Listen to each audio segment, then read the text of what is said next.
Ma'am आज की scene में क्या चल रहा है घर में?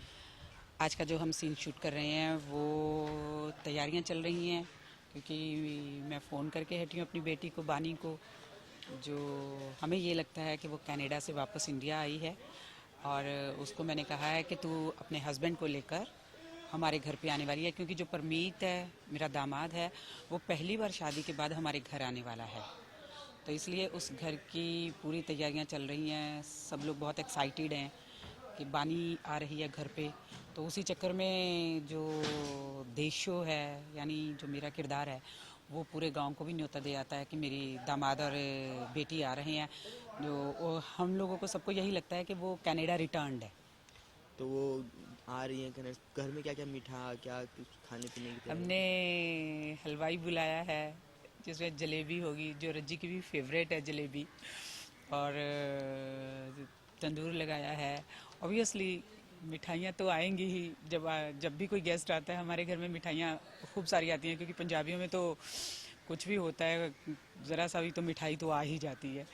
इसलिए उसमें तो देखिए, परमीत जी और बानी साथ में आ रही हैं घर में। पास्ट में उनके साथ क्या कुछ हुआ, आपको इसके बारे में तो कुछ पता चला है कि नहीं? नहीं, हमें इल्यूजन में ही रखा जाता है कि वो कनाडा में है। और हमें अभी तक कुछ नहीं पता कि वो उसके साथ क्या क्या हुआ है, क्या क्या नहीं हुआ है। बट जब मुझे थोड़ा सा पता चलता है कि बानी तो यहीं पे है, तो थोड़ा सा मेरा एक मिक्स्ड रिएक्शन आता है कि वरीड भी होती हूँ कि यहाँ पे है। हमें तो ये लग रहा था कनाडा में है, हमारे पास उसका कोई नंबर नहीं होता, तो मैं उसके ससुराल में फ़ोन करती हूँ तो मुझे पता चलता है कि वो यहाँ पे है।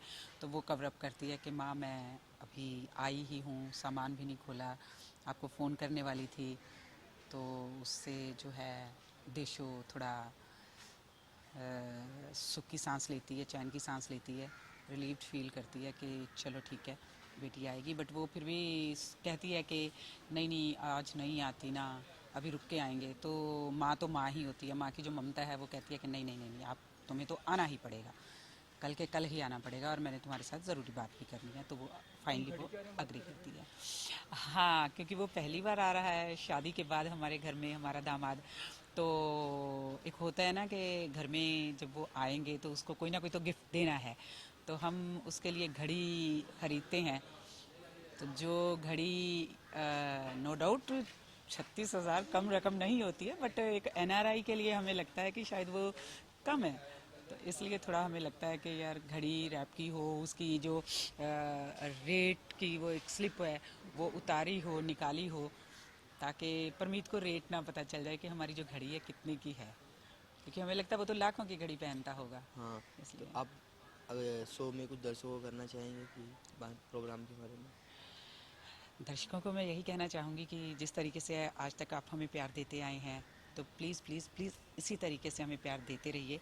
और ये जो एक हमने कॉन्सेप्ट लिया है कि पेरेंट्स जो अपनी बच्चियों को बिना जांच पड़ताल किए एनआरआई लड़के के पीछे एकदम लग जाते हैं कि उससे शादी होनी चाहिए एनआरआई से ही, जो मेरा किरदार रहा है कि कनाडा का ही लड़का होना चाहिए, कनाडा का ही लड़का होना चाहिए। आज मेरी लड़की क्या क्या भुगत रही है, तो वो चीज़ें असलियत में भी होती हैं। ये टोटल रियलिस्टिक स्टोरी है। तो प्लीज़ आप इसी तरीके से इसे प्यार देते रहिए। और मैं हर माँ बाप को एक गुजारिश करूँगी कि प्लीज़ प्लीज़ प्लीज़ आप जब भी कभी आपकी एक तमन्ना हो कि हमारी लड़की बाहर सेटल हो, तो कम से कम जांच पड़ताल उस लड़के के बारे में ज़रूर कर लीजिए। ऐसे ही आंखें बंद करके रिश्ता मत कर देना। जो गलती देशों ने की है प्लीज़ आप मत करना, ताकि आपकी लड़की की